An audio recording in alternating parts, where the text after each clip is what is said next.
الله. الحمد لله والصلاة والسلام على أشرف المرسلين وعلى آله وصحبه أجمعين. പ്രിയമുള്ള സഹോദരന്മാരെ, എല്ലാവരിലും അള്ളാഹുവിന്റെ രക്ഷയും കരുണയും ഉണ്ടാവട്ടെ എന്ന് പ്രാർത്ഥിക്കുകയാണ്. വമാ നുർസിലുൽ മുർസലീന ഇല്ലാ മുബശ്ശിറീന വമുൻദിരീന വയുജാദിലുൽ ലദീന കഫറൂ ബിൽ ബാത്തിലി ലിയുദ്ഹിളൂ ബിഹിൽ ഹഖ്ഖ വത്തഖദൂ ആയാതി വമാ ഉൻദിറൂ ഹുസുവ. ഒരു ശ്രദ്ധേയമായ കുറെ കാര്യങ്ങളെ കുറിച്ച് പറഞ്ഞു വന്ന് നമ്മൾ കഴിഞ്ഞ ആഴ്ച പറഞ്ഞതുപോലെ അള്ളാഹു ഈ രണ്ടാം ഭാഗ ചർച്ചയെ അവസാനിപ്പിക്കുമ്പോൾ ഇനി എന്താണ് പ്രവാചകന്മാർ എന്തിനു വന്നു എന്നും അവരുടെ ദൗത്യം എന്താണ് എന്നെല്ലാം അള്ളാഹു ഇതിലൂടെ പറയാണ്.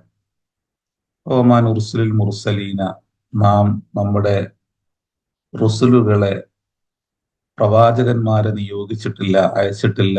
ഇല്ലാ മുബശ്ശിറീന, സന്തോഷ വൃത്താന്തം അറിയിക്കുന്നവരായിട്ടല്ലാതെ, വമുൻദിരീന, മുന്നറിയിപ്പ് നൽകുന്നവരുമായിട്ടല്ലാതെ നാം നമ്മുടെ ദൂതന്മാരെ നിയോഗിച്ചിട്ടില്ല. വയുജാദിലുൽ ലദീന കഫറൂ ബിൽ ബാത്തിലി, എന്നാൽ ഈ പ്രവാചകന്മാരെല്ലാം വരുമ്പോൾ അവരോട് നിഷേധികളായ ഒരു സമൂഹം തർക്കിച്ചു. ബിൽ ബാത്തിലി, ബാത്തില് കൊണ്ട്, ലിയുദ്ഹിളൂ ബിഹിൽ ഹഖ്ഖ, സത്യത്തെ അതുമൂലം ഇല്ലായ്മ ചെയ്യുവാനായി, വത്തഖദൂ ആയാതി, നമ്മുടെ ദൃഷ്ടാന്തങ്ങളെ അവര് കളവാക്കുകയും ചെയ്തു. വത്തഖദൂ ആയാതി വമാ ഉൻദിറു, നമ്മുടെ മുന്നറിയിപ്പിനെയും ഹുസുവൻ, ഒരു വിനോദമായി, തമാശയായി അതിനെ അവര് കാണുകയും ചെയ്തു. അപ്പോ ഇവിടെ അള്ളാഹു ഈ പറഞ്ഞ, നമ്മൾ മുമ്പ് പറഞ്ഞതുപോലെ തന്നെ അള്ളാഹു പറഞ്ഞു വെച്ച കുറെ കാര്യങ്ങൾ, മനുഷ്യന്റെ ജീവിതം, അവന്റെ മരണം, അവൻ എന്തുകൊണ്ട് ജീവിതത്തില് ചില ധാർമ്മിക മൂല്യങ്ങൾ എന്തുകൊണ്ട് പിൻപറ്റണം, എന്തുകൊണ്ട് അന്യായങ്ങളെ, അനീതികളെ, അധർമ്മങ്ങളെ എല്ലാം തന്നെ ജീവിതത്തിൽ നിന്ന് പാടെ ഒഴിവാക്കി ധർമ്മബോധമുള്ളവരായിട്ട് മാറണം എന്നുള്ള ഈ കാര്യങ്ങളെല്ലാം തന്നെ അത് പ്രവാചകന്മാര് വന്ന് പറയുമ്പോൾ അതിന്റെ പിറകിൽ അവരുടെ ലക്ഷ്യം എന്താണ്, അതുകൊണ്ട് അവരെന്താണ് തേടുന്നത് എന്നെല്ലാം അള്ളാഹു പറയുകയാണ്. ഇത് കാരുണ്യമാണ് എന്നാണ് ചുരുക്കി പറഞ്ഞാൽ. അള്ളാഹുവിൽ നിന്നുള്ള കാരുണ്യാണ്, അള്ളാഹുവിൽ നിന്നുള്ള ഒരു ദയാവായ്പയുടെ, സ്നേഹത്തിന്റെ, മനുഷ്യനോടുള്ള കാരുണ്യത്തിന്റെ ഭാഗമായിട്ടാണ് അള്ളാഹു ഇതെല്ലാം ചെയ്യുന്നത് എന്നുകൂടി ഇതില് നമുക്ക് വായിച്ചെടുക്കാൻ പറ്റും. കാരണം പ്രവാചകന്മാരെ അള്ളാഹു അയക്കുന്നത്, നമ്മൾ ഇതിന് മുമ്പ് പറഞ്ഞിട്ടുണ്ട്, മനുഷ്യര് അടിസ്ഥാനപരമായി അവന്റെ പ്രകൃതം സർവശക്തനായ ഒരു നാഥനെ സമ്മതിക്കുന്നുണ്ട്. അത് അവൻ തന്നെ ചെയ്ത ഒരു കരാറിന്റെ ഭാഗമാണ്. അപ്പോ ഞാൻ നിങ്ങളുടെ പരിപാലകനല്ലയോ, റബ്ബല്ലയോ, റബ്ബ് എന്ന വാക്കിൻ്റെ ഉള്ളില് സൃഷ്ടിപ്പ്, അതുപോലെ തന്നെ ആധിപത്യം, അതുപോലെ തന്നെ തഖ്ദീർ, തദ്ബീർ എന്ന 3 ഘടകങ്ങള് ഉൾച്ചേർന്ന് നിൽക്കുന്നുണ്ട് എന്നാണ് അഖീദയുടെ പണ്ഡിതന്മാർ പറയുന്നത്. ഖൽഖ്, മുൽക്ക്, അതുപോലെ തന്നെ തദ്ബീർ, ഈ 3 കാര്യങ്ങൾ ഉൾച്ചേർന്ന് നിൽക്കുന്നുണ്ട്. അത് മനുഷ്യനെ എല്ലാ നന്മയെയും എല്ലാ അനുഗ്രഹങ്ങളെയും പ്രദാനം ചെയ്യുകയും എല്ലാ തിന്മകളിൽ നിന്നും മനുഷ്യന് അത് രക്ഷ നൽകുകയും ചെയ്യുന്നു. ഇപ്പൊ റബ്ബ് എന്ന വാക്കുകൊണ്ട്, അതുകൊണ്ടാണ് പ്രവാചകന്മാർ ആ വാക്കുപയോഗിച്ച് പ്രാർത്ഥിക്കുന്നത്. അതിന്റെ പിറകിലോ ലക്ഷ്യം പോലും അതാണ് എന്ന് അഖീദയുടെ പണ്ഡിതന്മാര് പഠിപ്പിക്കുന്നുണ്ട്. റബ്ബ് എന്ന വാക്ക് ഉപയോഗിക്കുക, റബ്ബന, ഞങ്ങളുടെ പരിപാലകനായ നാഥ. റബ്ബ് എന്ന വാക്ക് ഉപയോഗിച്ച് കൂടുതൽ പ്രാർത്ഥനകളിൽ റബ്ബ് എന്ന വാക്ക് കൂടുതൽ ഉപയോഗിക്കുന്ന നമുക്ക് കാണാൻ പറ്റും. അതിൻ്റെ എല്ലാം പിറകിലുള്ള തേട്ടം അതാണ്. ഏതായാലും ഇവിടെ വമാൻ ഉർസുലിൽ മുർസലീന, നാം നമ്മുടെ മുർസലുകളെ നാം നിയോഗിച്ചിട്ടില്ല. അപ്പൊ മുർസൽ എന്ന് പറഞ്ഞാൽ എന്താണ്? ഇപ്പൊ നബി എന്ന വാക്കല്ല ഇവിടെ ഉപയോഗിച്ചിരിക്കുന്നത്, റസൂൽ എന്ന വാക്കാണ് ഉപയോഗിച്ചിരിക്കുന്നത്, അല്ലേ? പൊതുവെ നമ്മൾ കുട്ടികളെ പഠിപ്പിക്കുന്ന ഒരു സംഗതിയുണ്ട്. നബി എന്ന് പറഞ്ഞാല് മുൻപുള്ള ഒരു പ്രവാചകന്റെ വേദത്തെ പുനഃസ്ഥാപിച്ച് അതിനെ വീണ്ടും വീണ്ടും സമൂഹത്തിന് അവതരിപ്പിക്കുന്നവരെയാണ് നബി എന്നും, റസൂൽ എന്ന വാക്കുകൊണ്ട് ഒരു ശരീഅത്തുമായിട്ട്, ഒരു വേദ നിയമങ്ങളുമായിട്ട് വരുന്നവരെയാണ് റസൂൽ എന്ന വാക്കുകൊണ്ടും ഉദ്ദേശിക്കുന്നത് എന്ന് നമ്മൾ ചെറുപ്പത്തിൽ പഠിച്ചിട്ടുണ്ട്. റസൂലുള്ളാഹിന്റെ ഒരു ഹദീസ് നമുക്ക് കാണാൻ പറ്റും. നമുക്കെല്ലാം അറിയുന്ന ഒരു ഹദീസാണ്. എനിക്ക് മുമ്പ് 1,24,000 ദൈവദൂതന്മാർ കടന്നു പോയിട്ടുണ്ട്. അവരില് 313 എന്നൊരു ഹദീസിൽ കാണാം, 315 എന്ന് മറ്റൊരു ഹദീസിൽ കാണാം. ആളുകള് അവര് റുസൂലായിരുന്നു, അഥവാ വേദവുമായിട്ട് വന്നവരായിരുന്നു. ഇപ്പൊ 315 പിന്നെ ദൈവദൂതന്മാർ, അതിൽ ഈ 1,24,000 വന്ന പ്രവാചകന്മാരില്, നബിമാരില് അതില് 313 അല്ലെങ്കിൽ 315 നബിമാര് റസൂല് കൂടിയായിരുന്നു. റസൂൽ എന്ന് പറഞ്ഞാൽ വേദവുമായിട്ട് വന്നവരായിരുന്നു എന്നാണ്. ഒമാൻ ഉർസുലുൽ മുർസലീന, നാം നമ്മുടെ മുർസലുകളെ നാം നിയോഗിച്ചിട്ടില്ല, ഇല്ലാ മുബശ്ശിറീന വ മുൻദിരീന, സന്തോഷ വൃത്താന്തം അറിയിക്കുന്നവരായിട്ടല്ലാതെ, അല്ലെങ്കിൽ മുന്നറിയിപ്പ് നൽകുന്നവരായിട്ടല്ലാതെ. ധാരാളം ആയത്തുകൾ ഇതുപോലെ നമുക്ക് കാണാൻ പറ്റും. ഇങ്ങനെ വമാൻ ഉർസുലുൽ മുർസലീന ഇല്ലാ മുബശ്ശിറീന വ മുൻദിരീന ഫമൻ ആമന വ അസ്ലഹ ഫലാ ഖൗഫുൻ അലൈഹിം വലാ ഹും യഹ്സനൂൻ. വമാൻ ഉർസുലുൽ മുർസലീന ഇല്ലാ മുബശ്ശിറീന വ മുൻദിരീന ഫമൻ ആമന. ഇത് വേറൊരു ആയത്തിലാണ് അള്ളാഹു ഇത് പറയുന്നത്. ഫമൻ ആമന വ അസ്ലഹ, ആര് അള്ളാഹുവിനെ ഗാഠമായിട്ട് ഉൾക്കൊള്ളുകയും അള്ളാഹുവിൽ പിന്നീട് നിർഭയത്വം പ്രാപിക്കുകയും, വ അസ്ലഹ എന്നിട്ട് ജീവിതത്തെ വിശുദ്ധീകരിക്കുകയും ചെയ്യുന്നവോ, വലാ ഖൗഫുൻ അലൈഹിം വലാ ഹും യഹ്സനൂൻ, അവർക്ക് ദുഃഖിക്കുകയോ അല്ലെങ്കിൽ ഭയപ്പെടേണ്ടി വരികയോ ചെയ്യേണ്ടി വരില്ല. അതുപോലെ മുബഷിർ, മുൻദിർ, ബഷീറൻ നദീറൻ, അങ്ങനെ ഉപയോഗിച്ച് ധാരാളം ആയത്തുകൾ ഇതുപോലെ നമുക്ക് വിശുദ്ധ ഖുർആനിൽ കാണാൻ പറ്റും. ഇപ്പൊ എന്താണ് ഇവർ നൽകുന്ന ബുഷ്റ, സന്തോഷ വൃത്താന്തം എന്താണ്? ഇന്ദാർ എന്താണ്?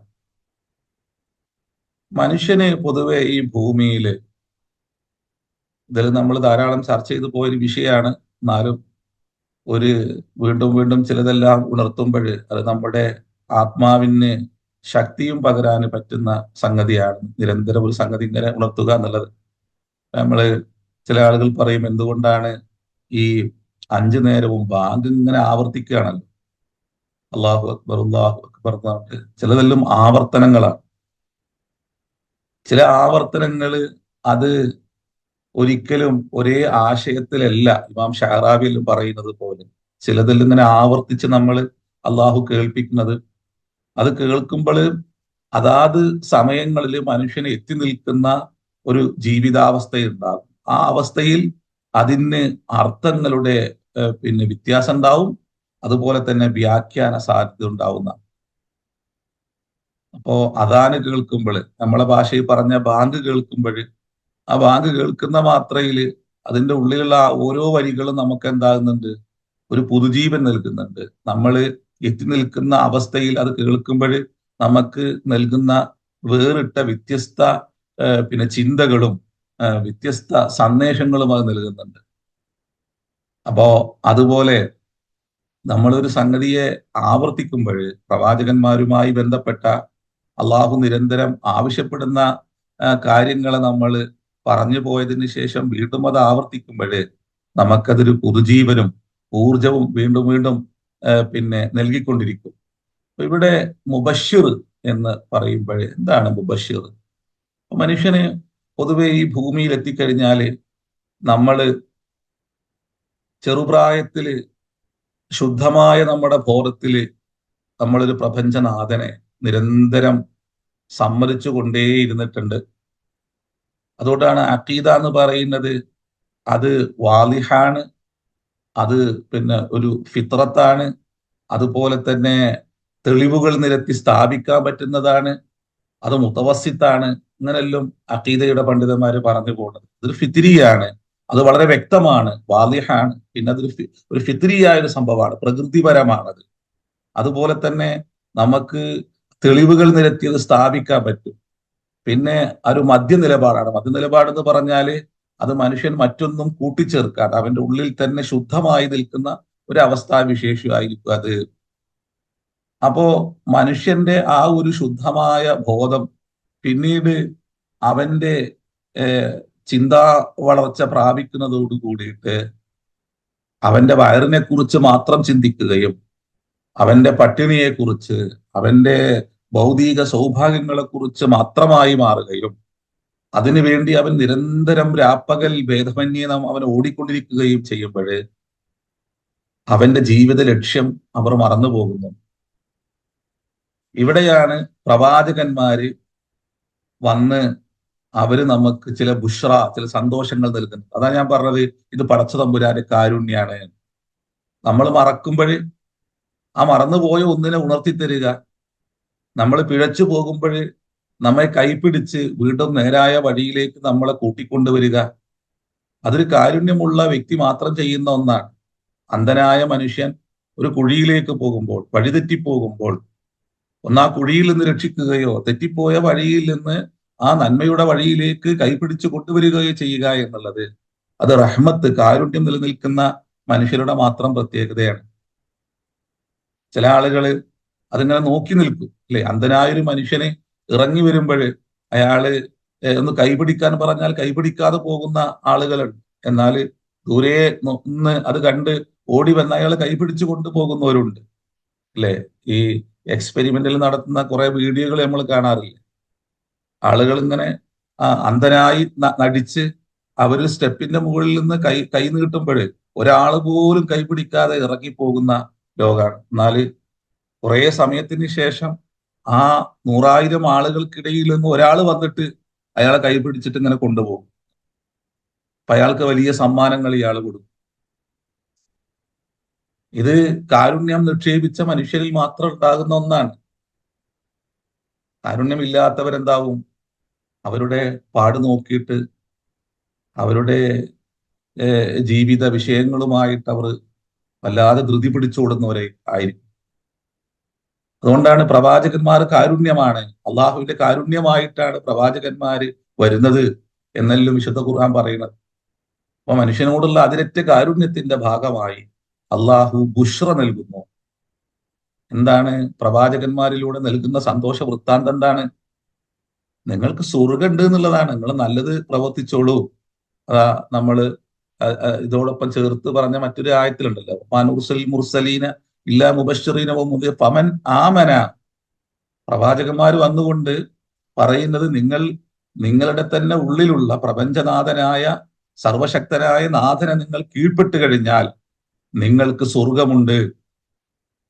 അപ്പൊ സ്വർഗം എന്നുള്ളത് പൊതുവെ ഇന്ന് പുതിയ ലോകത്ത് നമ്മുടെ ഇടങ്ങളിൽ, പഴയ ലോകത്തും പുതിയ ലോകത്തും നമ്മൾ ഇന്ന് നമ്മുടെ ഇടങ്ങളിൽ അത് കുറച്ച് കൂടുതലായിട്ട് കാണുന്നുണ്ട്, അല്ലെ? മുമ്പൊന്നും ഇല്ലാത്ത രൂപത്തിൽ സ്വർഗത്തെ അല്ലെങ്കിൽ നരകത്തെ, ചുരുക്കി പറഞ്ഞാൽ മരണാനന്തര ജീവിതത്തെ നിഷേധിക്കുകയും നിന്ദിക്കുകയും അതിനെ അവഹേളിക്കുകയും അതിനെ പുച്ഛിക്കുകയും അതിനെ വക്രമായി ചിത്രീകരിക്കുകയും ചെയ്തുകൊണ്ട് മനുഷ്യരെ തിന്മ കൊണ്ട് നന്മക്ക് മുകളിൽ ആധിപത്യം നേടാൻ, അതിനെ ഇല്ലായ്മ ചെയ്യാൻ ഈ ആയത്തിൽ പറഞ്ഞതുപോലെ അതിശീഘ്രമായ ശ്രമങ്ങൾ നടക്കുന്ന ഒരു പുതിയ ലോകത്താണ് നമ്മൾ ജീവിക്കുന്നത്. അപ്പൊ പ്രവാചകന്മാർ വന്നിട്ട് ഇല്ല, നിങ്ങളുടെ ജീവിതം ചോദ്യം ചെയ്യപ്പെടും എന്നുള്ളതാണ്. അവിടെ നിങ്ങളുടെ ജീവിതത്തിൽ നിങ്ങൾ അനുഷ്ഠിക്കുന്ന കർമ്മങ്ങളനുസരിച്ച് നിങ്ങൾക്ക് സ്വർഗമോ നരകമോ ലഭിക്കും. അത് ഞങ്ങൾ കാണുന്നുണ്ട് എന്നുള്ളതാണ്. ഇവിടെ മുബശ്ശിർ മുന്തിർ എന്നെല്ലാം പറയുമ്പോൾ ഒരാൾക്ക് ഒരു കാര്യത്തെക്കുറിച്ച് സന്തോഷ വൃത്താന്തം അറിയിക്കണമെങ്കിൽ അയാളെ കയ്യിൽ നല്ല അറിവുണ്ടായിരിക്കണം അതിനെക്കുറിച്ചിട്ടുള്ള, അല്ലെങ്കിൽ അയാളത് കണ്ടിരിക്കണം.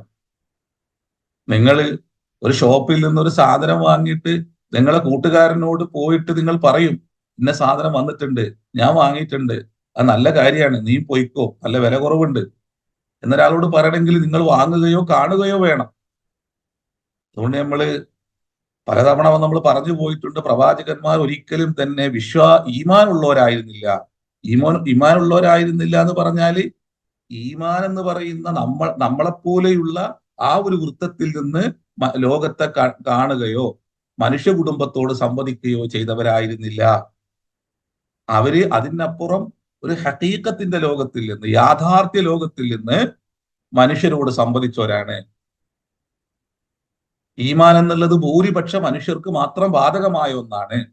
പ്രവാചകന്മാരെ സംബന്ധിച്ചിടത്തോളം അവര് അതിനപ്പുറം ഹഖീഖത്തിന്റെ യാഥാർത്ഥ്യ ലോകത്ത് നിന്നുകൊണ്ട് സംസാരിച്ചവരാണ്. അതുകൊണ്ട് അവർ പറയുന്നതൊന്നും അവരെ സംബന്ധിച്ചിടത്തോളം ഒരു ഈമാന്റെ വൃത്തത്തിൽ പെടുന്നതല്ല, അത് യാഥാർത്ഥ്യത്തിന്റെ വൃത്തത്തിൽ പെടുന്നതാണ്. ഇൽമിനെ നമ്മൾ മൂന്നായി മുമ്പ് പറഞ്ഞു പോയിട്ടുണ്ട്. ഇൽമുൽ യഖീൻ, ഐനുൽ യഖീൻ, ഹഖുൽ യഖീൻ, ഇങ്ങനെ മൂന്ന് തലങ്ങൾ നമ്മൾ മുമ്പ് പറഞ്ഞു പോയിട്ടുണ്ട്. ഒന്ന് ഇൽമുൽ യഖീനാണ്, ഒരാളിൽ നിന്ന് ലഭിക്കുന്ന, ഒരു വിശ്വസ്തനായ ഒരു മനുഷ്യനിൽ നിന്ന് ലഭിക്കുന്ന ഒരു അറിവ്, ഇൽമുൽ യഖീൻ. അത് എങ്ങനെയാണ് യഖീനാകുന്നത്? അത് ആ മനുഷ്യനെ നമ്മൾ കാണുന്ന ഒരു കാഴ്ചയാണ്. അയാൾ സത്യസന്ധനാണ്, അയാൾ കളവ് പറയില്ല, അയാൾ വഞ്ചിക്കുന്നവനല്ല, വെറുതെ ഒരു കാര്യം പറയുന്നവനല്ല. അതിനാണ് ഇൽമുൽ യഖീൻ എന്ന് പറയുന്നത്. ഒരാളിൽ നിന്ന് നമുക്ക് ലഭിക്കുന്ന, സത്യസന്ധനായ ഒരു മനുഷ്യരിൽ നിന്ന് ലഭിക്കുന്ന അറിവ് ഇൽമുൽ യഖീൻ. പിന്നെ ഐനുൽ യഖീനാണ്, ആ പറഞ്ഞ കാര്യത്തിൽ നമ്മൾ പിന്നെ പോയിട്ട് കാണുക. ഐനുൽ യഖീൻ, കണ്ണുകൊണ്ടുള്ള, നമ്മൾ നേരിട്ട് ആ വിഷയത്തെ അങ്ങ് അനുഭവിക്കുക. പിന്നെ ഹഖുൽ യഖീൻ, അതുമായി നമ്മൾ ഇഴചേർന്ന് നിൽക്കുക, അതിന്റെ ഉള്ളിൽ നമ്മൾ ആ വിഷയത്തെ നേരിട്ട് അനുഭവിച്ച് ആസ്വദിക്കുക. ഇതിനാണ് ഹഖുൽ യഖീൻ എന്ന് പറയുക. അപ്പൊ ഹഖുൽ യഖീന്റെ ലോകത്ത് നിന്നുകൊണ്ട് സംസാരിച്ചവരാണ് എല്ലാ പ്രവാചകന്മാരും. വകദാലിക നുരി ഇബ്രാഹീമ മലകൂത സമാവാതി വൽ അർളി ലിയകൂന മിനൽ മൂഖിനീൻ, ദൃഢബോധ്യമുള്ളവനാകാൻ വേണ്ടിയിട്ട്. നൂഹ് നബിയെ കുറിച്ച് പറയുമ്പോൾ ലഖദ് അർസൽനാ നൂഹൻ ഇലാ ഖൗമിഹി വഖാല യാ ഖൗമി അബ്ദുല്ലാഹ് മാ ലക്കും മിൻ ഇലാഹിൻ ഗൈറു ഇന്നി അഖാഫു അലൈക്കും അദാബ യൗമിൻ അലീം. ഞാൻ നിങ്ങൾക്കൊരു മഹാലോകത്തെ ഭയപ്പെടുന്നു. അതിനടുത്ത് പറയും ഞാനത് കാണുന്നു, ഇന്നി അറ, ഞാനത് കാണുന്നുണ്ട്, നിങ്ങൾ കാണാത്തത് ഞാൻ കണ്ടുകൊണ്ടിരിക്കുന്നു മനുഷ്യരെ. ഇപ്പൊ എല്ലാ പ്രവാചകന്മാരും ഇതാ, നിങ്ങൾ കാണാത്ത കാര്യങ്ങൾ ഞങ്ങൾ കണ്ടുകൊണ്ടിരിക്കുന്നുണ്ട് കേട്ടോ എന്ന് പറഞ്ഞു വന്നവരാണ് പ്രവാചകന്മാർ. അപ്പൊ അതുകൊണ്ട് അവരൊരിക്കലും തന്നെ ഈമാൻ എന്ന് പറയുന്ന, വിശ്വാസം എന്ന് പറയുന്ന വൃത്തത്തിന് അപ്പുറം നിന്ന് ഹഖീഖത്തിന്റെ ലോകത്ത് നിന്ന് സംസാരിച്ചവരാണ്. അതുകൊണ്ടാണ് അവര് ബഷീറാകുന്നത്, സന്തോഷ വൃത്താന്തം അറിയിക്കുന്നവരാണ്. അതുപോലെ തന്നെ നദീറാകുന്നത്, ഒരു കാര്യത്തെ മുന്നറിയിപ്പ് നൽകാൻ ഒരാൾക്കൊരു അറിവുണ്ടായിരിക്കണം, അവിടെ ഇങ്ങനെ സംഭവിക്കാൻ പോകുന്നുണ്ട്, അല്ലെങ്കിൽ അവിടെ ഇങ്ങനെ സംഭവിക്കും എന്ന് അയാൾക്ക് അറിയാൻ കഴിയണം. അതുകൊണ്ട് മുഹമ്മദ് റസൂലുള്ളാഹ്, ഇമാം ഷഅറാവി വിശദീകരിക്കുന്നുണ്ട്, ചരിത്രത്തിന്റെ ഭൂതകാലത്തിന്റെയും ഭാവി കാലത്തിന്റെയും മറയെ നീക്കിക്കൊടുത്ത പ്രവാചകനാണ് മുഹമ്മദ്. വിശുദ്ധ ഖുർആനിൽ പല സൂറത്തിലും അലം തറ കൈഫ ഫഅല റബ്ബുക ബി അസ്ഹാബിൽ ഫീൽ, അലം തറ എന്ന് പറയുന്നിടത്ത് അറിയുന്നില്ലേ എന്നെല്ലാണ് നമ്മൾ അർത്ഥം. ഇമാം ഷഅറാവി നീ കാണുന്നില്ലേന്നാ. ആ സമയത്ത് അള്ളാഹു ആ മറയെ അങ്ങ് നീക്കിക്കൊടുക്കുന്നു. ഒരു ഭൂതകാല സംഭവം, നടന്നുപോയ ചരിത്ര സംഭവത്തെ വീണ്ടും റസൂലുള്ളാഹിന്റെ മുമ്പിലേക്ക് കൊണ്ടുവരുന്നു. പുതിയ ലോകത്തൊന്നും ഇതൊന്നും ചർച്ച ചെയ്യുമ്പോൾ നീതിബോധമുള്ള, അറിവുള്ളവർക്ക് അതൊന്നും ഒരു പ്രശ്നമുള്ള സംഗതിയൊന്നുമല്ല. അള്ളാഹുവിനെ ഗാഠമായി ഉൾക്കൊള്ളുന്ന, ചരിത്രത്തിന്റെ പിറകിലേക്ക് കൊണ്ടുപോയിട്ട് അതിന്റെ ആ ഒരു നേരിട്ട, അതിന്റെ ഒരു റിയലായ ചിത്രം കാണിച്ചു കൊടുക്കാൻ അള്ളാഹുവിനെ നന്നായി തിരിച്ചറിയുന്നവർക്ക് അത് ഉൾക്കൊള്ളാൻ വലിയ പ്രയാസമൊന്നുമില്ല. ഇന്ന് നമ്മള് എത്രയോ പിറകിലുള്ള ചരിത്രങ്ങൾ നമ്മൾ കാണുന്നുണ്ട് അല്ലേ? നമ്മൾ ഇന്നെല്ലാം റെക്കോർഡ് ചെയ്ത് വെക്കണില്ലേ? എന്ന് എത്രയോ, ഇനി 10 വർഷം കഴിഞ്ഞാലും 20 വർഷം കഴിഞ്ഞാലും നമ്മള് പിന്നെ നമ്മളെ കുട്ടിക്കാലത്ത് നമ്മൾ റെക്കോർഡ് ചെയ്ത് വെച്ച സംഗതികൾ നമ്മുടെ മക്കൾ ഇന്നത് കാണുന്നുണ്ട്. അള്ളാഹുവിനെ സംബന്ധിച്ചിടത്തോളം എല്ലാം ഇവിടെ റെക്കോർഡഡ് ആണ്. എല്ലാം റെക്കോർഡഡ് ആണ് അള്ളാഹിനെ സംബന്ധിച്ചിടത്തോളം. അള്ളാഹു റെക്കോർഡ് ചെയ്തതിനെ അള്ളാഹുവിന്റെ ഇഷ്ടപ്പെട്ട ദൂതന്മാർക്ക് അള്ളാഹു കാണിച്ചു കൊടുക്കാൻ വല്ല പ്രയാസമൊന്നുമില്ല. പക്ഷെ ആ ലോകത്തെക്കുറിച്ച് ഗാഠമായ അറിവും ജ്ഞാനവും ഉള്ളവർക്ക് അത് ബോധ്യപ്പെടാൻ വല്ല പ്രയാസം ഉണ്ടാവില്ല. അപ്പൊ ചരിത്രത്തിന്റെ ഭൂതകാലത്തെ എല്ലാം കാണിച്ചു കൊടുക്കുകയാണ് ചെയ്യുന്നത്. അലം തറ എന്ന് പറഞ്ഞാൽ അതുപോലെ തന്നെ ചില സംഭവങ്ങൾ പറയുമ്പോൾ നബിയെ അങ്ങ് അവിടെ ഉണ്ടായിരുന്നില്ലട്ടോ, അന്ന് ആ സമയത്ത് അങ്ങ് അവിടെ ഉണ്ടായിരുന്നില്ല. മാ കുൻതലദൈഹിം, നീ അവരോടൊപ്പം ആയിരുന്നില്ല, പക്ഷെ ഇതാ ഇപ്പോൾ അങ്ങ് ഇത് കാണുന്നു. ഒരു പ്രവാചകനോട് കാണിക്കുന്ന അതിരറ്റ സ്നേഹത്തിന്റെയും ബഹുമാനത്തിന്റെയും ആദരവിന്റെയും ഭാഗമാണ് എന്ന് ഇമാം ഷാറാബി വിശദീകരിക്കുന്നുണ്ട്. കാരണം കഴിഞ്ഞു പോയതെല്ലാം ഇങ്ങനെ കാണിച്ചു കൊടുക്കുക, അതിങ്ങനെ റിയൽ ആയിട്ട് ഇങ്ങനെ കാണുക. അതുകൊണ്ട് അങ്ങ് അവിടെ ഉണ്ടായിരുന്നില്ലല്ലോ, അപ്പൊ അങ്ങ് കാണുകയാണ് അള്ളാഹുവിന്റെ അളമത്തിനെ, അള്ളാഹുവിന്റെ കുതിരത്തിനെ അള്ളാഹു അങ്ങ് ബോധ്യപ്പെടുത്തി കൊടുക്കുകയാണ് ചെയ്യുന്നത്. അതുകൊണ്ടാണ് ഭൂതകാലത്തിന്റെ ഭാവി കാലത്തിന്റെ എല്ലാം തന്നെ പിന്നെ ആ മറയെ അങ്ങ് നീക്കി കൊടുക്കുക. ധാരാളം സംഭവങ്ങൾ റസൂലുള്ളാഹിന്റെ ജീവിതത്തിൽ നമുക്കത് കാണാൻ പറ്റും. ധാരാളം സംഭവങ്ങൾ അല്ലേ? ഇസ്രാ മിഅ്റാജിന്റെ രാത്രിയിൽ ഒരു മനുഷ്യൻ അവന്റെ ജീവിതത്തിൽ അവൻ പ്രവർത്തിക്കുന്ന ഓരോ പാപങ്ങൾക്കും ഏത് തരത്തിലുള്ള ശിക്ഷ ലഭിക്കുമെന്ന് മനുഷ്യരോടൊപ്പം ജീവിക്കേ പറഞ്ഞു കൊടുത്ത പ്രവാചകനാണ് മുഹമ്മദ് റസൂലുള്ളാഹി സ്വല്ലല്ലാഹു അലൈഹി വസല്ലം. ഞാനിതാ കാണുന്നു, ഞാൻ കണ്ടു. ഞാൻ ചോദിച്ചു ജിബ്രീലിനോട്, എന്തിനിങ്ങനെ ശിക്ഷിക്കണമെന്ന് ഞാൻ ചോദിച്ചു. ഒരാളുകളുടെ തല ഇങ്ങനെ ചിതറിപ്പോകുന്നു, അവര് ആ കല്ലെടുത്ത് തിരിച്ചു വന്ന് വീണ്ടും അതേ രൂപത്തിൽ ശിക്ഷിക്കുന്നു. അത് കണ്ട് ഞാൻ ആ അത്ഭുതനായി വല്ലാതെ വിഷമിച്ചു നിന്നു. എന്തുകൊണ്ട് ഇങ്ങനെ സംഭവിക്കുന്നു എന്ന് ചോദിച്ചു. ചില ആളുകളുടെ കവിളുകൾ ഇരുമ്പ് ചീർപ്പിനാൽ പിന്നെ കീറിയെടുക്കുകയും അത് വീണ്ടും കൂടുകയും അത് പിന്നെ അങ്ങനെ അത് ആവർത്തിച്ചു കൊണ്ടേയിരിക്കുന്നു. ചില ആളുകൾ അഗ്നിയിൽ അതിന്റെ നാളങ്ങളിൽ പൊന്തി വരികയും അത് താഴുമ്പോൾ താഴോട്ട് പോകുകയും ചെയ്യുന്നു. ചില ആളുകള് സമുദ്രത്തിൽ നിന്ന് കിതച്ച് നീന്തി വന്ന് കരയിൽ അണയുന്നതിന് മുമ്പ് അവരെ വീണ്ടും എറിഞ്ഞു ഓട്ടിക്കുകയും ചെയ്യുന്നു. അങ്ങനെ ഓരോരോ സംഭവങ്ങൾ പറയുന്നുണ്ട്. ഞാൻ ഇബ്രാഹീമിനെ കണ്ടു അലൈഹിസ്സലാം, മനോഹരമായ ഒരു പൂവാടിയിൽ കുറെ കുഞ്ഞുങ്ങളുമായിട്ടിരിക്കുന്ന ഇബ്രാഹിം പ്രവാചകനെ കണ്ടു. ഞാൻ മനോഹരമായ ഒരു സൗധം കണ്ടു. ഞാൻ കണ്ടു എന്ന് അനുഭവിച്ച് അതിൽ ലയിച്ചു നിന്നുകൊണ്ടാണ് മുഹമ്മദ് റസൂലുള്ളാഹി ലോകത്തോട് സംസാരിക്കുന്നത് സ്വല്ലല്ലാഹു അലൈഹി വസല്ലം. അതുകൊണ്ട് പ്രവാചകന്മാരാരും തന്നെ അവർ പറഞ്ഞ കാര്യങ്ങൾ അവർ വെറും ഒരു വിശ്വാസം എന്ന അർത്ഥത്തിൽ പറഞ്ഞ കാര്യങ്ങളല്ല. നമ്മൾ ഇതിനു മുമ്പ് ഒരു ഉദാഹരണം പറഞ്ഞിട്ടുണ്ട് അല്ലേ? നമ്മുടെ ഈ ഗാലക്സിയിൽ പിന്നെ എത്ര പ്ലാനറ്റ്സിനെ കുറിച്ചാണ് നമ്മൾ ചർച്ച ചെയ്യുന്നത്. അതിലൊരു ഒന്നാണ് ഭൂമി എന്ന് പറയുന്നത്.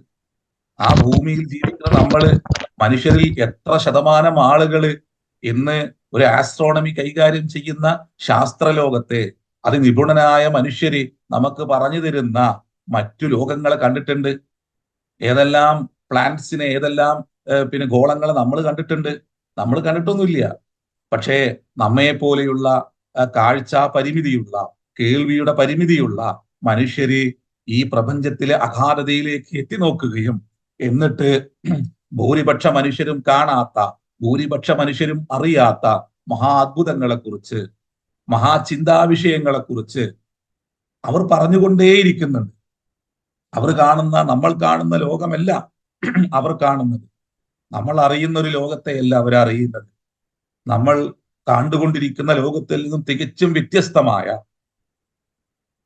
ഒരു ലോകത്തെയാണ് അവർ കാണുന്നത്. നമ്മൾ കവിതകൾ എഴുതുന്നു, നക്ഷത്രങ്ങൾ നോക്കിക്കൊണ്ട് തിളങ്ങുന്ന നക്ഷത്രങ്ങൾ എന്ന് പറഞ്ഞ് നമ്മൾ അതിനെ വർണ്ണിക്കുകയും നമ്മൾ അതിനെ മനോഹരമായ വാക്കുകൾ കൊണ്ട് വ്യാഖ്യാനിക്കുകയും ചെയ്യുന്നു.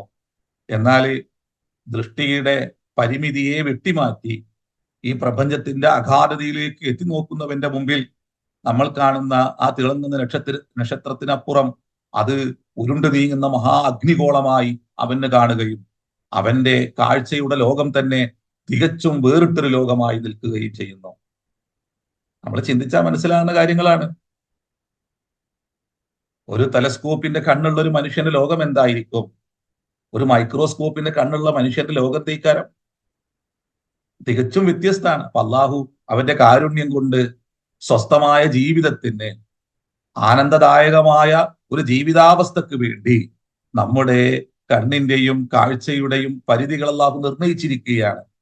നമ്മുടെ സ്വസ്ഥതയ്ക്ക് വേണ്ടി നിർണയിച്ചിരിക്കുകയാണ്. അതിനൊരു പരിധി നിർണയിച്ചിട്ട് ആ പരിധി അങ്ങ് എടുത്തു മാറ്റിക്കഴിഞ്ഞാല് നമ്മുടെ ലോകം ഭീകരമായൊരു ലോകൈക്കാരം. അതുകൊണ്ടാണ് മരണവേളയിൽ മാത്രമാണ് മനുഷ്യനെ നിഷേധിക്കുന്ന കാര്യങ്ങളെ അവൻ നേരിട്ട് കാണുക എന്ന് വിശുദ്ധ ഖുർആൻ പറഞ്ഞത്. നമുക്ക് പരിധിക്കുള്ളിലാണ് നമ്മൾ ഈ സഞ്ചരിക്കുന്ന ഈ പേടകത്തിൽ നിന്നും ഈ മൺകൂടിൽ നിന്നും നമ്മൾ പുറത്തു കിടക്കുന്ന ഒരു ദിവസമുണ്ട്. അള്ളാഹു നിർണയിച്ചൊരു സമയം. ആ സമയം പുറത്തു കിടക്കുമ്പോൾ ബസറുക്കല്യോമ ഹദീദ്, നിന്റെ കണ്ണുകൾക്ക് അന്ന് മൂർച്ചയേറും. അന്ന് ഇതുവരെ നമ്മൾ അനുഭവിക്കാത്ത, ഇതുവരെ നമ്മൾ കാണാത്ത, എന്നാൽ പലതുകൊണ്ടും നമ്മൾ നിഷേധിച്ചു കൊണ്ടിരിക്കുന്ന ഓരോന്നിനെയും നമ്മൾ പുറത്തു കിടക്കുന്ന സമയം നമ്മൾ അതിനെ നേരിട്ട് അനുഭവിക്കുമെന്ന് നമ്മൾ വിശുദ്ധ ഖുർആൻ പറയുന്നുണ്ട്. മുഹമ്മദ് റസൂലുള്ള അത് നന്നായി വിശദീകരിക്കുകയും ചെയ്യുന്നുണ്ട്. നിങ്ങൾ അനുഭവിക്കുക തന്നെ ചെയ്യും. നിങ്ങൾ നിഷേധിച്ചതിനെ മുഴുവനും ജീവിതത്തിൽ ഈ ഭൂമിയിൽ നിന്ന് നിങ്ങൾ വിട ചൊല്ലുന്ന നിമിഷങ്ങളിൽ തന്നെ നിങ്ങൾക്കത് അനുഭവപ്പെടുമെന്നാണ്. അപ്പൊ ഈ പരിമിതിയെ നമ്മൾ ഇതിനെല്ലാം എന്തോ വലിയ സംഭവങ്ങളാക്കി വലിയ അറിവുള്ളവരായി ചമഞ്ഞുകൊണ്ട് ഇതിനൊന്നും നിഷേധിക്കാനൊന്നും പോകണ്ട. അതുകൊണ്ടാണ് പ്രവാചകന്മാരെ, മുബശ്ശിറായി വരുന്ന, മുന്തിറായി വരുന്ന പ്രവാചകന്മാരെ നമ്മൾ അവരിതെല്ലാം കണ്ടുകൊണ്ട് സംസാരിക്കുന്നവരാണ് എന്ന ഉത്തമ ബോധത്തോടു കൂടി പ്രവാചകന്മാരെ നമ്മൾ സമീപിക്കേണ്ടതുണ്ട്. അവർ സ്വർഗത്തെക്കുറിച്ച് പറയുന്നുണ്ട്, നരകത്തെക്കുറിച്ചാണ് അവരുടെ സംസാര വിഷയം, സ്വർഗത്തെക്കുറിച്ചാണ് അവരുടെ സംസാര വിഷയം. അഥവാ ജീവിതം നിങ്ങൾ ക്രമപ്പെടുത്തണം. നിങ്ങളെ സൃഷ്ടിച്ച് പരിപാലിക്കുന്ന ജഗദീശ്വരനെ നിങ്ങൾ ഗാഠമായി ഉൾക്കൊള്ളുകയും നിങ്ങൾ അഭിമുഖീകരിക്കാൻ പോകുന്ന ആ ലോകത്ത് രക്ഷപ്രാപിക്കുവാനായി നിങ്ങൾ എന്ത് ചെയ്യണം? നിങ്ങൾ സുഹൃതമനുഷ്ഠിച്ച് നിങ്ങളുടെ കർമ്മങ്ങളെ സുഗന്ധപൂർണമാക്കണമെന്ന് പഠിപ്പിച്ചു പോയവരാണ് എല്ലാ പ്രവാചകന്മാരും. അതെന്തുകൊണ്ട് ഞങ്ങൾ പറയുന്നു? ഞങ്ങൾ അത് കാണുകയും അനുഭവിക്കുകയും ചെയ്യുന്നുണ്ട് എന്നുള്ളതാണ്. ഇനി ആർക്കാണ് സ്വർഗം കിട്ടുക എന്നുള്ളത്? സ്വർഗസ്ഥനായ ഗാന്ധിജി അല്ലെ ചർച്ച ചെയ്യപ്പെടുന്നു. അങ്ങനെ സ്വർഗസ്ഥരായ ഓരോ ആളുകളും ചർച്ച ചെയ്യപ്പെടുകയാണ്. വർത്താനം കേട്ട് കഴിഞ്ഞാൽ ഇയാൾ ഇപ്പം കണ്ട് ഭൂമിയിൽ നിന്ന് ഇറങ്ങി വന്ന ഏതോ ഒരു പ്രവാചകനാണെന്നല്ലാണ് തോന്നുന്നത്. വല്ലാത്ത അറിവുള്ള മനുഷ്യൻ. ചോദ്യം ചോദിക്കുമ്പോൾ അത് പറഞ്ഞു കൊടുക്കാൻ പോലും കെൽപ്പില്ലാത്തവന് മുമ്പിൽ നിൽക്കുന്നു. ഇതാണ് ഈ സമൂഹത്തിന്റെ ഏറ്റവും വലിയ അപകടത. പറഞ്ഞു കൊടുക്കാൻ അതിന് വിശ്വാസമല്ലേ എന്ന് ചോദിക്കുകയാണ്. അങ്ങനെയാണോ ശരിക്കും കാര്യങ്ങൾ? ഈ ആയത്തിൽ തന്നെ പറഞ്ഞതുപോലെ പിന്നെ അതുകൊണ്ട് അവര് അറിവില്ലാതെ തിന്മകളെ കൊണ്ട്, അസത്യങ്ങളെ കൊണ്ട് തർക്കിക്കുകയാണ്. എന്തിനെ? സത്യത്തെ വിഭാടനം ചെയ്യാൻ. അവിടത്തേക്ക് നമ്മൾ പോകുന്നുണ്ട്. ആ വിഷയം ഒന്നുകൂടി ചില ആയത്തുകൾ വെച്ചുകൊണ്ട് ഇൻഷാ അല്ലാഹ് നമുക്കത് വിശദീകരിക്കാം ഇൻഷാ അല്ലാഹ്. അതിന്റെ മുമ്പ് ഇനി ആർക്കാണ് സ്വർഗം കിട്ടുക, ആർക്കാണ് നരകം കിട്ടുക? നമ്മൾക്കതില് പിന്നെ ഏത് തരത്തിലുള്ള ഇടപെടലാണ് നമുക്ക് നടത്താൻ പറ്റുന്നത്? നമുക്ക് നടത്താൻ പറ്റൂല. എന്തുകൊണ്ട്? ആ വിഷയത്തെക്കുറിച്ചുള്ള ചർച്ച തന്നെ, ഒരു മരിച്ചുപോയവരെ കുറിച്ചുള്ള ചർച്ച തന്നെ അപ്രസക്തമായ ഒന്നാണ്. മൂസാ നബി അലൈഹി സ്വലാമിനെ കുറിച്ച് പറഞ്ഞു വന്നിട്ട് സൂറത്ത് തോഹയിൽ അള്ളാഹു ചില വിഷയങ്ങൾ പറയുന്നുണ്ട്. 2-3 കാര്യങ്ങൾ പറഞ്ഞ് നമുക്ക് ഈ പിന്നെ ചർച്ച അവസാനിപ്പിക്കാം. നമുക്കിടയിൽ ചില സമയങ്ങളിൽ ഉണ്ടാകുന്ന ചില വിഷയങ്ങളാണല്ലോ.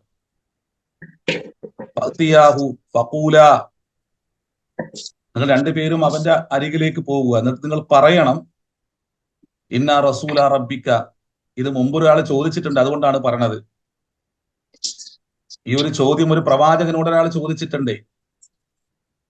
ആ പ്രവാചകൻ എങ്ങനെയാണ് അതിന് ഉത്തരം പറഞ്ഞത് എന്നുള്ളതാണ്. നമുക്കും ചില തകരാറുകളുണ്ട്, നമുക്കും ചില പ്രശ്നങ്ങളുണ്ട്, അറിവില്ലായ്മയുടെ പ്രശ്നമുണ്ട്. പ്രവാചകന്മാരെ വേണ്ട രൂപത്തിൽ അനുഭവിച്ചറിയാത്തത് കൊണ്ട്, അവരുടെ ആ സൂക്ഷ്മമായ അവരുടെ പ്രയോഗങ്ങളിലെ അർത്ഥവ്യാപ്തിയെ തിരിച്ചറിയാത്തത് കൊണ്ട് തന്നെ ഈ സമൂഹത്തിനും ചില പ്രശ്നങ്ങളുണ്ട്. അതുകൊണ്ട് നമ്മൾ മുമ്പ് എഴുതിയ പുസ്തകത്തില്, ആ ഉള്ളിൽ പൂക്കുന്ന വാക്ക് എന്ന പുസ്തകത്തിന്റെ ആ ആദ്യ ഭാഗങ്ങളിൽ ഈ പറഞ്ഞ കാര്യങ്ങളെല്ലാം നമ്മൾ പറഞ്ഞു പോകുന്നുണ്ട്, നമ്മൾ തിരുത്തുന്നുണ്ട്. നമ്മൾ ഇൻഷാ അല്ലാഹ് ഈ അടുത്തിറങ്ങാൻ വേണ്ടി പോകുന്ന ലക്നോ ടു കേരള എന്ന് പറയുന്ന ഒരു പുസ്തകമുണ്ട്. ഇജാസ് സാഹിബ് അതിന്റെ പിന്നെ പണിപ്പുരയിലാണ്. അത് എഴുതി കഴിഞ്ഞിട്ടുണ്ട്, അത് പൂർണ്ണമായിട്ടുണ്ട്. അതിന്റെ അവതാരികൾക്ക് വേണ്ടി കാത്തു നിൽക്കുകയാണ്. നമ്മൾ ഈ വിഷയം പറയുന്നുണ്ട്. അതില് ഒരു പ്രവാചകന്മാർ, ഒരു ചോദ്യത്തിനുള്ള ഉത്തരങ്ങളാണ്, കുറെ ചോദ്യങ്ങൾക്കുള്ള ഉത്തരമാണ് നമ്മുടെ രണ്ടാമത്തെ ഇൻഷാ അല്ലാഹ് അള്ളാഹു അനുഗ്രഹിക്കുകയാണെങ്കിൽ പുറത്തു വന്ന അത് മനസ്സിലാക്കാൻ പറ്റും. ഒരു പ്രവാചകനോട് ഇതേ ചോദ്യം ചോദിക്കുന്നുണ്ട്. ഫറോവ ചോദിക്കുന്നുണ്ട് മൂസാ നബിയോട്. അവിടെ എങ്ങനെയാണ് ആ പ്രവാചകൻ മറുപടി പറയുന്നുള്ളതാണ്. കാലങ്ങളായിട്ട് ഞാൻ പറഞ്ഞല്ലോ, നമുക്ക് അറിവില്ലാതെ പോയപ്പോഴേ നമ്മൾ തെറ്റായ സ്റ്റേറ്റ്മെന്റ് നടത്തിയിട്ടുണ്ട്. അത് പൊതു ഇടങ്ങളിൽ നിന്നുകൊണ്ട് പ്രഭാഷകന്മാരെന്ന് പറയുന്ന ആളുകൾ തന്നെ പല രൂപത്തിൽ ആ വിഷയത്തെ വിവരിച്ചതുകൊണ്ട് നമ്മുടെ ചുറ്റുപാടുമുള്ള ആളുകൾക്ക് വലിയ തോതിലുള്ള തെറ്റിദ്ധാരണ സംഭവിക്കുകയും ചെയ്തിട്ടുണ്ട്. ആ തെറ്റിദ്ധാരണയുടെ പിറകിൽ നിന്നാണ് അറിവുള്ളവരെന്ന് സ്വയം ധരിക്കുന്ന ആളുകൾ ചില തെറ്റായ പ്രയോഗങ്ങൾ നടത്തിയിട്ട് ചില ചോദ്യങ്ങൾ വീണ്ടും ചോദിക്കുന്നത്. അപ്പൊ ഇവിടെ ഉള്ളവരെല്ലാവരും മോശക്കാരാണെന്നും ഞാനിതാ ഒരു വലിയൊരു വസ്തുത പറയാൻ വേണ്ടി പോവാണ് എന്ന് പറഞ്ഞുകൊണ്ട് ഒരു സമൂഹത്തെ തന്നെ അവഹേളിക്കുന്ന ഒരു രീതി അതിന്റെ ഉള്ളിൽ നിലനിൽക്കുന്നുണ്ട്. അതിന് കാരണക്കാര് ആ വിഷയത്തെ അറിവില്ലാതെ കൈകാര്യം ചെയ്തു എന്നുള്ളത് ഒരു വസ്തുതാപരവുമാണ്. അപ്പൊ അതിനെ അള്ളാഹു കൈകാര്യം ചെയ്യുന്നത്? ഒരു പ്രവാചകന്മാരെങ്ങനെയാണ് ആ വിഷയത്തെ കൈകാര്യം ചെയ്യുന്നത്? അതുകൊണ്ട് നമ്മൾ നിരന്തരം പറഞ്ഞിട്ടുണ്ട്, പ്രവാചകന്മാർ മതവാദികളായിരുന്നില്ല, അവർ വർഗവാദികളായിരുന്നില്ല. ഒരു പ്രവാചകനും പിന്നെ നിങ്ങൾ അഖീദയുടെ കിതാബിൽ എടുത്ത് നോക്കി, നമ്മൾ വിചാരിക്കും ഇത് ഇന്നുണ്ട് പറയാണ്, അങ്ങനെയൊന്നുമല്ല. അതുകൊണ്ട് എത്രയോ കാലം മുമ്പ് തന്നെ നമ്മൾ ഇന്ന് പ്രയോഗിക്കുന്ന ആകാശ മതങ്ങൾ അദിയാനുസമാവിയ എന്ന് ഉപയോഗിക്കുന്ന വാക്കുകൾ തെറ്റാണ് എന്ന് മുമ്പ് ഉപയോഗിച്ച എത്രയോ കാലങ്ങൾക്ക് മുമ്പ് അത്തരത്തിലുള്ള പ്രയോഗങ്ങളെ നിരാകരിച്ചുകൊണ്ട് ഇല്ല, ആ പ്രയോഗം തെറ്റാണ് എന്നും അദ്ദീൻ എന്നുള്ളതിന് അങ്ങനെ ഒരു അർത്ഥമില്ല എന്നും അത് എല്ലാ കാലഘട്ടങ്ങളിലൂടെ കടന്നു വന്ന പ്രവാചകന്മാർ അവതരിപ്പിച്ച ഒരു ഏക ധ്രുവ ആശയത്തെ അല്ലെങ്കിൽ ജീവിത നിയമ സംഹിതയെ ഉൾക്കൊള്ളുന്ന ഒരു പ്രയോഗമാണെന്നും അത് വ്യത്യസ്തമല്ല എന്നും ഏകമാണ് എന്നും പഠിപ്പിച്ചു പോയവരാണ് എല്ലാ പ്രവാചകന്മാരും. അത് വിശുദ്ധ ഖുർആൻ ആണയിട്ട് പറയുന്നുണ്ട്. വിശുദ്ധ ഖുർആൻ അടിവരയിട്ട് കൊണ്ട് അത് ആവർത്തിക്കുന്നുണ്ട്. പ്രവാചകന്മാരെ കുറിച്ച് സൂറത്ത് ആലി ഇംറാനിൽ ഒന്ന് പോയോ നിങ്ങൾ, അള്ളാഹു ഒരു ശ്രദ്ധേയമായ ഒരു കാര്യം പറയുന്നുണ്ട്. നാം ഒരു വ്യക്തിക്ക് വേദം നൽകുക,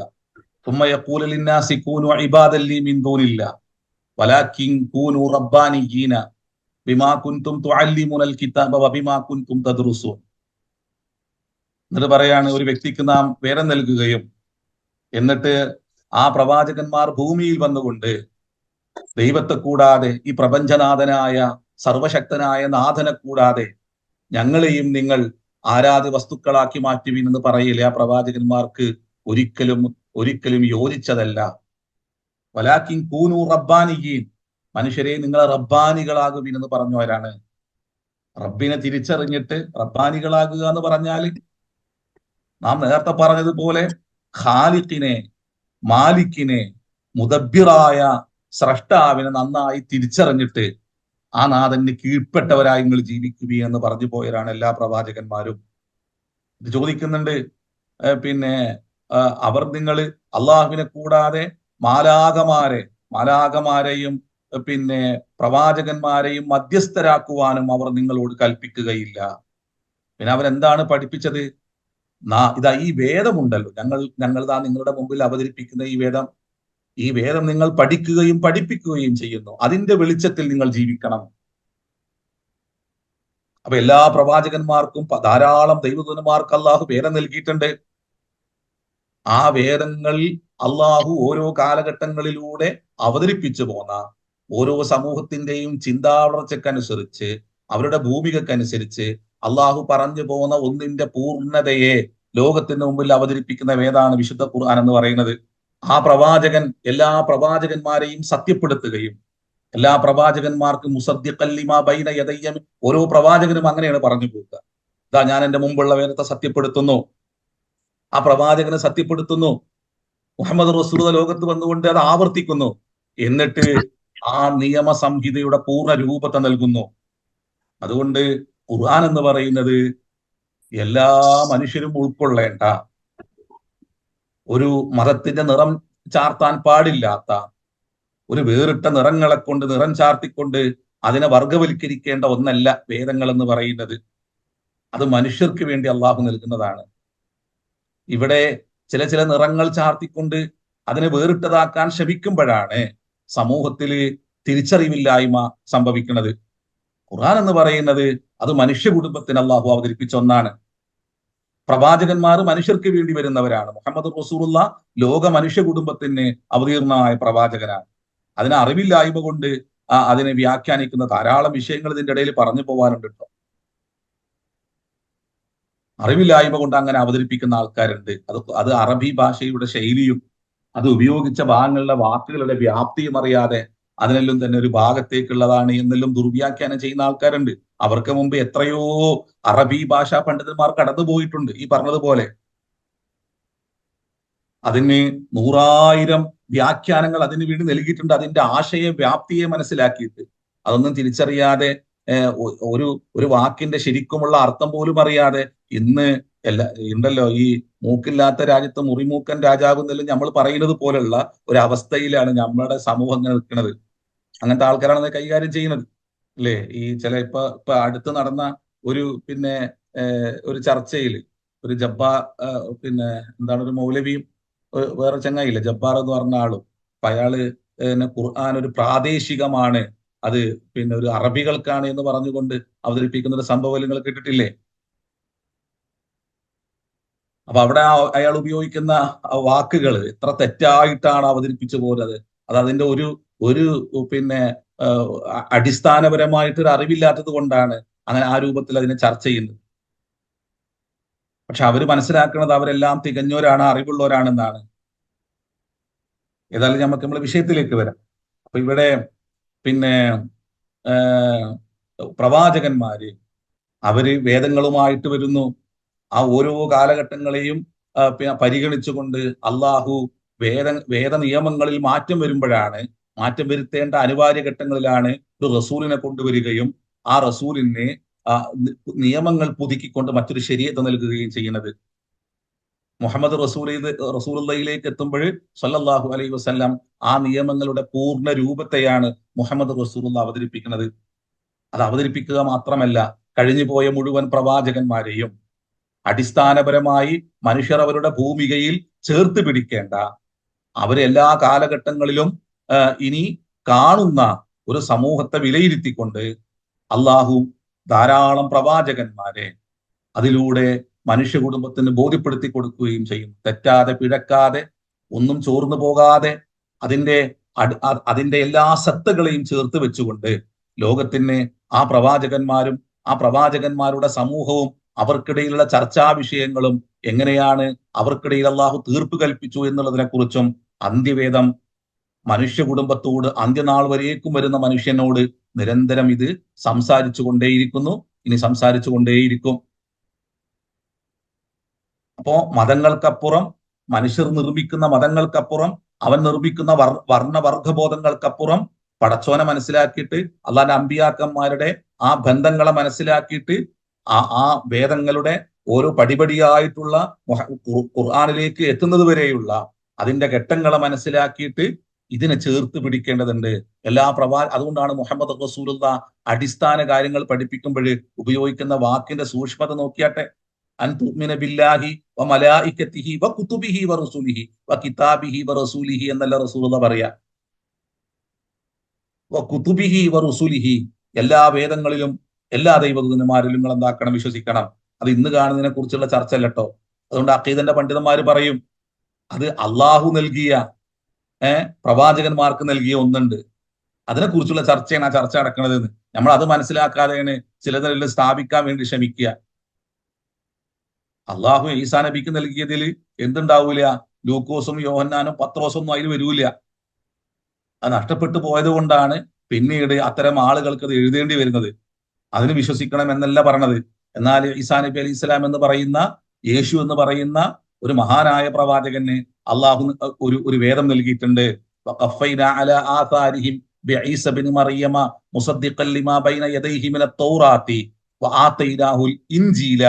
നാം അദ്ദേഹത്തിന് ഇഞ്ചിൽ എന്ന് പറയുന്ന വേദം നാം നൽകിയിട്ടുണ്ട്.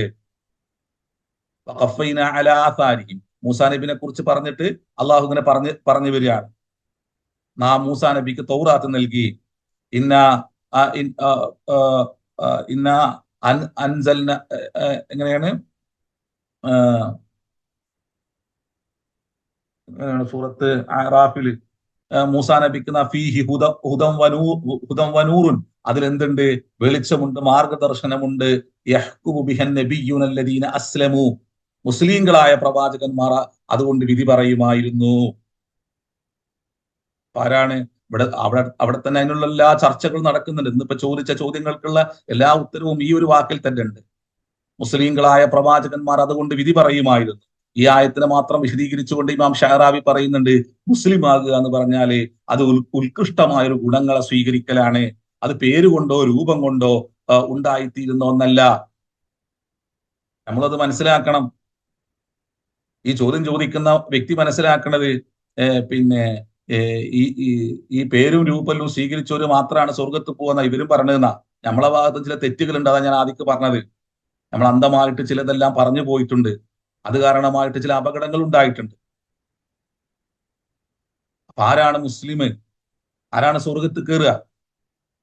ഈ ആയത്തില് അള്ളാഹുവിന്റെ മുസ്ലിങ്ങളായ പ്രവാചകന്മാർ അതുകൊണ്ട് വിധി പറയുമായിരുന്നു. അതിനെ വിശദീകരിച്ചുകൊണ്ട് ഇമാം ഷഹറാവി പറയുന്നുണ്ട്, മുസ്ലിം ആകുക എന്ന് പറഞ്ഞാല് അതൊരു ഉത്കൃഷ്ടമായ ഗുണത്തെ സ്വീകരിക്കലാണ്, ഒരു ക്വാളിറ്റിയെ സ്വീകരിക്കലാണ്. പേരും രൂപവും ഭാവല്യമാണ് ഒരാളെ മുസ്ലിം ആക്കുന്നതെങ്കിൽ മുഹമ്മദ് റസൂലുള്ളാഹിക്ക് മക്കയിലോ മദീനയിലോ ഒരു പണി ഉണ്ടാവില്ല. റസൂലുള്ള അഭിമുഖീകരിച്ചത് അറബി പേരുള്ളവരാണ്, അറബി ഭാഷ സംസാരിക്കുന്നവരാണ്. അവരുടെ വാക്കുകളിൽ അള്ളാഹു എന്ന വാക്കിനെ നിരന്തരം ഉപയോഗിക്കുന്നവരാണ്. അവർക്ക് താടിയും നീളം കുപ്പായവും എല്ലാം ഉണ്ട്. പേര് അബൂബക്കറും ഉമറും ഉസ്മാനും അലിയും ത്വൽഹയും എല്ലാമാണ്. അവരോട് പോയിട്ടാണ് അസ്ലിമു, നിങ്ങൾ മുസ്ലിങ്ങളാകൂ എന്ന് പറയുന്നത്. മുസ്ലിങ്ങളാകൂ എന്ന് പറയുമ്പോൾ നമ്മൾ അസ്ലിമു എന്ന വാക്കിനെ വീണ്ടും നമ്മൾ മുസ്ലിങ്ങളാകൂ എന്ന് പറഞ്ഞു നമ്മൾ വീണ്ടും അതിനെ അർത്ഥം പറയാതെ എടുത്തു ധരിക്കുന്നു. ഒരു അറബിയെ സംബന്ധിച്ചിടത്തോളം അസ്ലിം എന്ന വാക്ക് കേൾക്കുമ്പോൾ, അല്ലെങ്കിൽ അസ്ലിമു എന്ന വാക്ക് കേൾക്കുമ്പോൾ, ഇപ്പോൾ നമ്മൾ സംസാരിച്ചു കൊണ്ടിരിക്കുമ്പോൾ ഞാൻ ഉപയോഗിക്കുന്ന ഓരോ വാക്കിന്റെയും ഉള്ളിലുള്ള ഒരു ആശയത്തെ എങ്ങനെയാണോ എന്റെ മുമ്പിലിരിക്കുന്ന ആളുകൾ പിന്നെ മനസ്സിലാക്കുന്നത്, അതുപോലെ ആ വാക്കിന്റെ ഉള്ളിലുള്ള ആശയത്തെയാണല്ലോ മനസ്സിലാക്കിയത്. അപ്പൊ അസ്ലിം എന്ന് പറഞ്ഞാല് ഇസ്തസ്ലിം ലിഹുക്മി റബ്ബിക, നിന്റെ സൃഷ്ടിനാഥന്റെ നിയമത്തിനെ നീ പൂർണാർത്ഥത്തിൽ കീഴ്പ്പെടൂ. അതുകൊണ്ടാണ് അൽ ഇസ്ലാമു ഹുവൽ ഇസ്തിസ്ലാമു എന്ന് പണ്ഡിതന്മാർ അർത്ഥം പറയുന്നത്. ആയുധം വെച്ച് കീഴടങ്ങുന്നതിനാണ് ഇസ്തിസ്ലാമി എന്ന് ഉപയോഗിക്കുക. അപ്പൊ പൂർണാർത്ഥത്തിലുള്ള ഒരു കീഴ്വണക്കത്തെ, അനുസരണത്തെയാണ് മുസ്ലിം ആകുക എന്ന് പറയുന്നത് കൊണ്ട് ഉദ്ദേശിക്കുന്നത്. അല്ലാതെ പേര് മാറ്റലും കോലം മാറ്റലും അല്ല മുസ്ലിം ആകുക എന്ന് പറഞ്ഞാല്. അതെല്ലാം ചില ഷിയാറിന്റെ പിന്നെ ഉള്ളിൽ വരുന്ന ഒരു കാര്യങ്ങൾ മാത്രമാണ് അതെല്ലാം. എന്നാൽ മുസ്ലിം ആകുക എന്ന് പറയുന്ന ഒന്നിന് അതിന്റെ ആ വാക്കിന്റെ ഉള്ളിൽ ഒരു അടിസ്ഥാനപരമായ ഒരു അർത്ഥമുണ്ട്, ഒരു ജീവിതാശയമുണ്ട്. അത് മനസ്സിലാക്കിയവരാണ് അറബികൾ. ഇന്നും അറബികൾ പരസ്പരം സംസാരിക്കുമ്പോഴേ ഇസ്ലാം മുസ്ലിം എന്ന വാക്കൽ ഉപയോഗിക്കുമ്പോൾ നമ്മൾ ഉപയോഗിക്കുന്നത് പോലെ, ആ വാക്ക് ഉപയോഗിക്കുമ്പോൾ നമ്മുടെ പരിസരങ്ങൾ പ്രതിധ്വനിക്കുന്നത് പോലെയുള്ള ഒരു ആശയമല്ല ആ വാക്ക് കൊണ്ട് ഒരു അറബിയിൽ പിറന്നു വീണ ആളുകൾ പരസ്പരം സംസാരിക്കുമ്പോൾ അവരുടെ ചിന്തയിലേക്ക് പെടുന്നതിനെ കടന്നു വരുന്നത്. ഏതുപോലെ എന്ന് വെച്ചാൽ ജിഹാദി എന്ന വാക്ക് പോലെ. ജിഹാദി എന്ന വാക്ക് അറബി ഭാഷയിൽ ഏകദേശം 33 മില്യൺ പിന്നെ മുസ്ലിങ്ങളല്ലാത്ത, പടച്ചോന് കീഴ്പ്പെടാത്ത, യേശുവിനെ ആരാധിക്കുന്നവരും അല്ലാത്തവരുമായ മനുഷ്യരുണ്ട്. അവരുടെ പിന്നെ ഉപയോഗിക്കുന്ന വേദം ബൈബിൾ എന്ന് പറയുന്നത് അറബിയിലാണ് അവർ വായിച്ചുകൊണ്ടിരിക്കുന്നത്. ഇംഗ്ലീഷിലൊന്നുമല്ല, അല്ലെങ്കിൽ മലയാളത്തിലൊന്നുമല്ല അവർ വായിക്കുന്നത്. അതില് ജിഹാദി എന്ന വാക്ക് അവരുടെ ജീവിതത്തിന്റെ നിത്യ ഭാഗമായിട്ട് അവർ നിരന്തരം ഉപയോഗിക്കുന്ന വാക്കാണ്. എന്നാൽ ആ ഭാഷയോട് ബന്ധമില്ലാത്ത അജമികളായ യൂറോപ്യന്മാര് ആ വാക്കിനെ ഭീകരവൽക്കരിച്ചു. അത് കേൾക്കുമ്പോൾ അറബികളായ ആളുകൾക്ക് ഇത് എന്താണ് നടക്കുന്നത് എന്നുള്ളതിൽ അത്ഭുതമാണ്. അതുകൊണ്ട് ഇന്നും അവരുടെ ഭാഷയിൽ അത് നിരന്തരം ഉപയോഗിച്ചുകൊണ്ടിരിക്കുകയാണ്. അത് സൂക്ഷ്മമായിട്ട് ഒരു നീതിയുടെ, സ്നേഹത്തിന്റെ, കാരുണ്യത്തിന്റെ എല്ലാം തന്നെ അടയാളമായിട്ടാണ് അവരതിനെ ഉപയോഗിക്കുന്നത്. എന്നാൽ ഒരു അനർബിയായ മനുഷ്യന് ആ വാക്കിനെ ഉപയോഗിക്കുന്നത് എങ്ങനെയാണ്? ഇതേപോലെയാണ് നമ്മൾ ഇസ്ലാം മുസ്ലിം എന്ന വാക്കിനെ നമ്മൾ എങ്ങനെ ഉപയോഗിക്കുന്നത്? നമ്മൾ അതിനെ ഒരു മതവർഗവാദത്തിന്റെ ഒരു ഭാഗമായിക്കൊണ്ട് നമ്മൾ ഉപയോഗിക്കുന്നു. അതിനപ്പുറം ഒരു പ്രവാചകന് ഒരു അറബിയോട് സംസാരിക്കുമ്പോഴേ അറബി ആ വാക്കിനെ കേൾക്കുന്ന ആ വാക്കിന്റെ ഉള്ളിലുള്ള ഒരു ജീവിതാശയത്തെ മനസ്സിലാക്കിക്കൊണ്ടാണോ നമ്മൾ അതിനെ കാണുന്നത്? അല്ല. കാണേണ്ടതുണ്ട്, അങ്ങനെ അറിയേണ്ടതുണ്ട്. അപ്പോഴേ ജീവിതത്തിൽ പരിവർത്തനം ഉണ്ടാവുള്ളൂ. അതുകൊണ്ടാണ് റസൂലുള്ള മുസ്ലിം എന്ന വാക്കിനെ റസൂലുള്ള തന്നെ വിശദീകരിക്കുന്നത്. അൽ മുസ്ലിമുലായക്ക് ദിബു, മുസ്ലിം കളവ് പറയില്ല എന്ന് പറഞ്ഞാൽ താടി നീട്ടിയോനും തൊപ്പി വെച്ചോനും നീളം കുപ്പായിട്ടോനും കളവ് പറയില്ല എന്നോ? കളവ് പറയൂല എന്നാണോ അതുകൊണ്ട് അർത്ഥാക്കുന്നത്? അൽ മുസ്ലിമുലായ ഉഷു, മുസ്ലിം ആരെയും വഞ്ചിക്കൂല എന്ന് പറഞ്ഞാൽ ഇതുപോലെയുള്ള ഒരു വ്യക്തി ആരെയും വഞ്ചിക്കൂല എന്നാണോ? അല്ല. പടച്ച തമ്പുരാൻ അതിനൊരു അർത്ഥമുണ്ട്, ഒരു ആശയമുണ്ട്, അഗാധമായ ഒരു ജീവിത ഗന്ധിയായ ഒരു ആശയമുണ്ട് അതിന്. പടച്ചോന് കീഴ്പ്പെട്ട ഒരു മനുഷ്യൻ കളവ് പറയൂല. അള്ളാന്റെ നിയമത്തെ അനുസരിച്ചവൻ ആരെയും വഞ്ചിക്കൂല. ഒരു മുസ്ലിം തന്റെ അയൽക്കാരനെ ദ്രോഹിക്കൂല എന്ന് പറഞ്ഞാല് അള്ളാനെ മനസ്സിലാക്കിയവന്, പ്രപഞ്ചനാഥനെ മനസ്സിലാക്കിയവന്, അമ്പിയാക്കന്മാരെ ബുഷ്റയെ ഉൾക്കൊണ്ടവൻ, അവരുടെ ഇന്ദാറിനെ മനസ്സിലാക്കിയവൻ, അങ്ങനെ പടച്ചോന് കീഴ്പ്പെട്ട ഒരു മനുഷ്യനെ തന്റെ അയൽക്കാരനെ ദ്രോഹിക്കൂല എന്നാ. അപ്പോ നമുക്കും തിരിച്ചറിയാതെ പോയിട്ടുണ്ട്. ഇൻഷാ അല്ലാ നമുക്ക് ഈ മുബശ്ശിർ മുന്തിർ എന്ന് പറയുന്ന വാക്കിനെ തന്നെ കുറച്ച് നന്നായി നമ്മുടെ ഒരു പ്രത്യേക സാഹചര്യത്തിൽ വിശദീകരിക്കേണ്ടതുണ്ട്. സമയം അതിക്രമിച്ചതിനാൽ ഞാൻ